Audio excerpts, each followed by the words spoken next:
नमस्कार, मैं आपका अपना शत्रुघ्न यादव। आप देख रहे हैं हर संवाद खबर जालौन से। जालौन गरौठा भोगरीपुर सीट से नवनिर्वाचित सांसद नारायण दास अहरवाल ने की प्रेस कॉन्फ्रेंस कर बताया क्षेत्र के विकास का तैयार किया जाएगा रोड मैप। शिक्षा के क्षेत्र में स्थिति सुधारने, चिकित्सा व्यवस्था मजबूत करना व नए उद्योग कारखानों को लगवाने की बात अपनी प्राथमिकता में कही। नारायण दास अहरवाल ने जनपद वासियों के लिए इलाहाबाद व दिल्ली के लिए ट्रेन चलवाने का प्रयास करने की कही बात। किसानों के लिए सिंचाई की उचित व्यवस्था कर नए नलकूप लगवाने की नारायण दास अहरवाल ने की बात।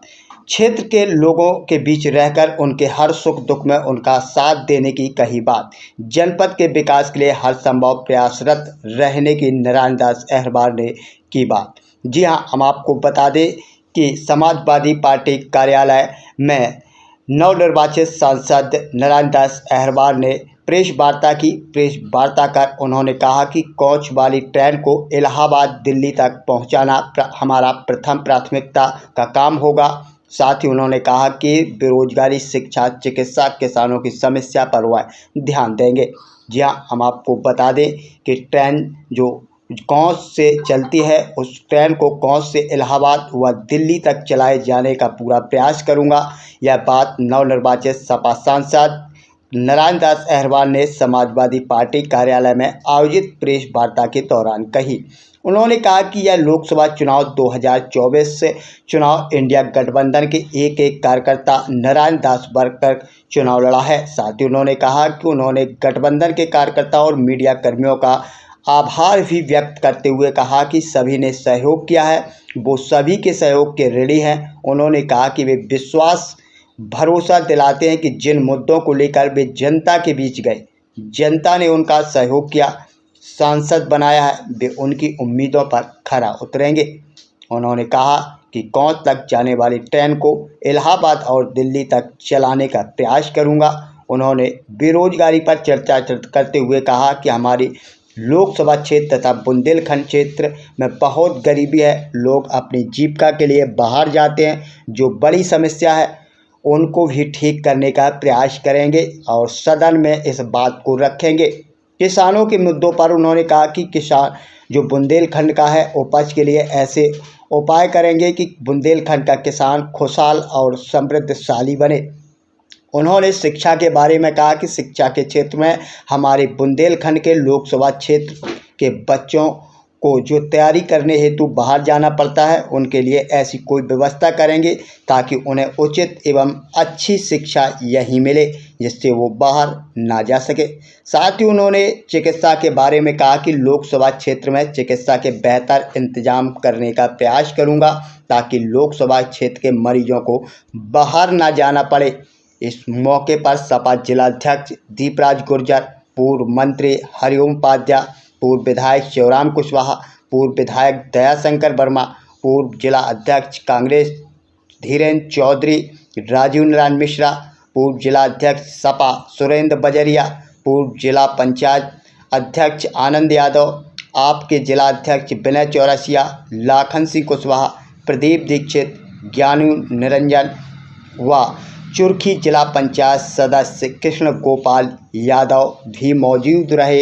इस दौरान उन्होंने सभी इंडिया गठबंधन व सपा कार्यकर्ताओं का नारायण दास अहरवाल ने आभार व्यक्त किया है। साथ ही सभी कार्यकर्ताओं को आश्वस्त किया है कि किसी प्रकार की समस्या हो तत्काल वो हमारे पास आकर अपनी समस्या का समाधान करवाएं। और जिन लोगों ने हमारे चुनाव में सहयोग किया है, अगर उन्होंने किसी से जो वादे किए हों, उन वादों को पूरा करने के लिए मैं पूरा प्रयास करूंगा। और अपने बुंदेलखंड क्षेत्र एवं जो मेरा लोकसभा क्षेत्र है जालौन गरौठा भोगनीपुर क्षेत्र, यहाँ की सारी समुचित जो व्यवस्था हो उनको पूरा करने का प्रयास करूंगा और संसद में पहुंचकर उनकी बात रखूंगा और सदन में बात रखकर मनवाने की भी कोशिश करूंगा। जी हाँ, हम आपको बता दें कि आज उन्होंने समाजवादी पार्टी कार्यालय इकलासपुरा रोड में प्रेस वार्ता के दौरान ये बात कही है। साथ ही उन्होंने इंडिया गठबंधन के कार्यकर्ताओं को आश्वस्त किया है कि किसी प्रकार की समस्या नहीं होने दी जाएगी। सभी के साथ वो कंधा से कंधा मिलाकर चलेंगे और सभी का साथ देंगे। जी हाँ, हम आपको बता दें कि सबसे पहले उन्होंने जो झांसी व कोंच तक चलने वाली ट्रेन को सदन में गंभीरता से उठाने की बात कही है।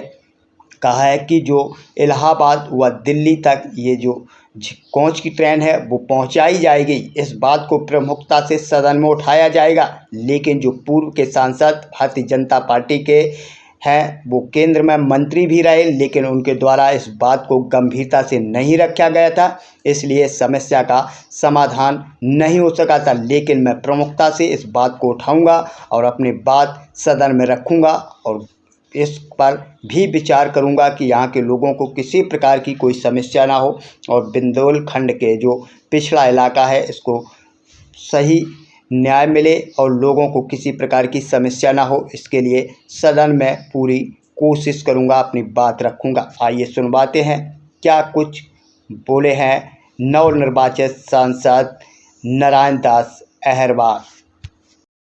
जीत हासिल की है तो जनता के लिए क्या संदेश है और क्या विकास किया आपने? जिस प्रकार से लोगों ने हम पे विश्वास किया है, इंडिया गठबंधन के प्रत्याशी पे विश्वास किया है, तो हमारा पूरा भरोसा उन्हें दिलाते हैं कि जो उनकी समस्याएं होंगी उन समस्याओं के लिए सदा उनके साथ खड़े रहेंगे। जैसे कि जनता की सबसे ज़्यादा जो बात थी कि सांसद उनके बीच में नहीं रहते हैं, तो ऐसी क्या कोई आपकी अलग से रणनीति रहेगी जिससे जनता की ये नाराजगी दूर हो सके? देखो, हम बहुत लंबे समय तक हमने संगठन में काम किया है और संगठन का व्यक्ति हमेशा जोड़ने का काम करता है, तो हमारा पूरा प्रयास होगा कि जब हम उनके बीच में जाएंगे तभी तो जोड़ेंगे। तो हम पूरा भरोसा दिलाते हैं आप लोगों को भी और उन लोगों को भी कि आपने हमें चुना है तो हम आपसे कभी अलग नहीं होंगे, हमेशा आपकी समस्याओं के लिए आपके बीच में खड़े रहेंगे। जनपद को टूरिज्म के रूप में स्थापित करना है, कैसे जी? जनपद को टूरिज्म के रूप में कैसे स्थापित करना? अब हमारा पूरा प्रयास होगा कि जहाँ जहाँ पर टूरिज्म है वहाँ पे कम से कम ठीक तरीका से टूरिज्म बाहर से लोग आने जाने लगे, विदेशी, जैसे किले वगैरह है और सौंदर्यीकरण, देखते पूरा प्रयास होगा। देखेंगे इनमें कि जहाँ हम लोगों को लगेगा कि यहाँ टूरिज्म की बन सकता है, हो सकता है, तो पूरा प्रयास। किसानों ने भारतीय जनता पार्टी को पूरी तरह से नकारा है अपनी सीट पर, अगर देखा जाए तो किसानों के लिए क्या खास रणनीति है? अब ये देख तो रहे हैं कि उनके जो खाद की बोरी है तो उनके रेट तो बढ़ते हैं लेकिन रेट घट जाते हैं, समय पे खाद बीज उनको मिलता नहीं, पानी की समस्याओं से, बिजली की समस्या से भी जूझते हैं। तो हमारा पूरा प्रयास होगा कि कम से कम किसानों को इनमें राहत मिल सके। पहले ऐसे दो कार्य क्या रहेंगे जो जनता से सीधे लाभ आने लगेंगे? अब जनता, चूंकि जनता ने हमें चुना है तो हमारा पूरा प्रयास होगा कि उनकी जो तमाम समस्याएं हैं, ऐसी समस्याएं हैं जिनको हम लोग खुद ही कर सकते हैं मिलजुल करके उनके बैठ, तो पूरा प्रयास होगा कि उनकी समस्याओं का निराकरण जनता की, ये हमारा पूरा प्रयास। स्वास्थ्य विभाग